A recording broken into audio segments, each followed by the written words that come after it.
next one, this is kind of a bit more for kind of our clients, really. And obviously, some of them really do want to do things in-house. So what are the advantages of using Twitter and blogs, in particular WordPress, for SEO? So WordPress is a great CMS platform for SEO because it does, I think, like Matt Cutts likes to say, it gets 90%, right, of the on-page SEO optimization done for you. Yeah. I don't think it's quite that high, at least not the default installation, but there are lots of plugins and ways you can mess with it and mock it up so that it does do things very correctly. The thing that I don't like about WordPress is it doesn't do, unless you do a lot of layers of customization and do essentially all the work that you would do to build your own platform. Yeah, so completely strip a template down. Strip it down, rebuild it from the ground up, do lots of great design things, blah, blah, blah, blah. Just a standard kind of content, or WordPress in its standard form, the content in there looks very normal, plain, and not very link worthy. Right. And so I like customization. Let's go into the Twitter one. Yeah. So it's unclear whether Twitter directly influences SEO all the time. It almost certainly does when it comes to QDF, right? Query deserves freshness types of algorithms and fresh results. Obviously, it powers a lot of the real-time results that show up. If you do a search for SEO Moz, obviously straight away I think it's like the third or the fourth entry down. It's the typical rolling round. And you Moz posts and things like that. So it's interesting because that will show up maybe half the time, and it only shows up when sort of new, fresh things are happening on SEO Moz. And like people, if you do a search on a Saturday, you'll never see it. Might be work on Saturday. Get to work. Bunch of lazy bums in Seattle. I tell you. But you can do lots of great things with Twitter for SEO, and those include, connecting with people who might potentially link to you, connecting with people who could be community members for you, tweeting back at people with links that will get visited, that might get, earn links or might get them to contribute content. Okay. And then there's good things that you can do too. So I think that building a good following on Twitter is a great way to potentially release and launch viral kinds of content. Yeah. So I'm a big fan of that. Fantastic. Okay, great stuff. Moving on. What can small companies do right now to help their online presence? What would be the one key factor?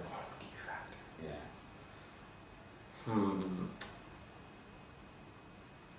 So would it be the social media side?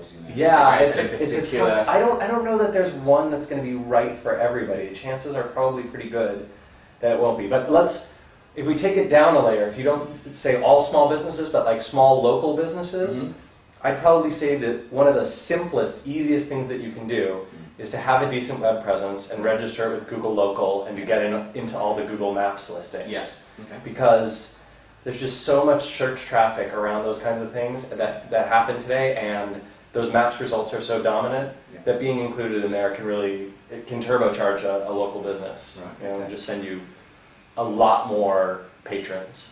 Okay, fantastic. Great stuff. Yeah. And what's the most exciting project you have worked on and why? So, a whole SEO Moz.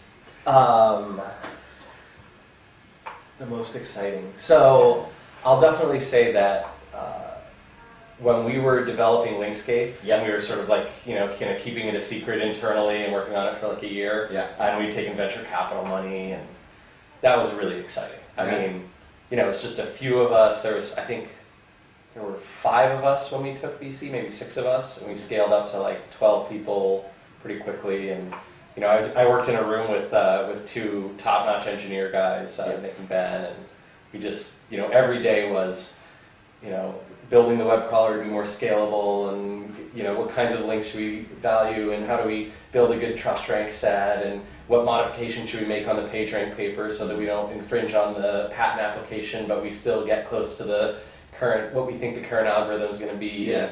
Do we test? We tested whether links higher up would pass more juice, or bold things would better. So we could. That was super fun, crazy exciting. Was that one of the best points then? Do you think of SEO Moz for you?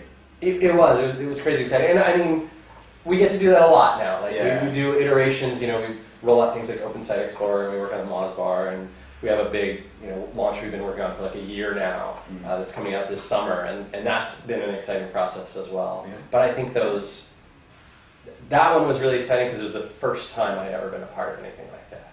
Right? It's like suddenly, oh my God, I've never had $10,000 in my bank account, and suddenly there's $1 million, right? And I'm going, oh my God, right? We gotta make this happen. We gotta do incredible things. We have to launch it, and we launched it the day the stock market crashed, October 2008, right? Like the day that Bear Stearns fell apart, and the market lost 30% of its value, and everyone's just panicking, and I'm downstairs in a hotel in New York, eating breakfast, going, I wonder if this launch is going to work. I wonder if anyone's going to pay attention to this after what's going on here.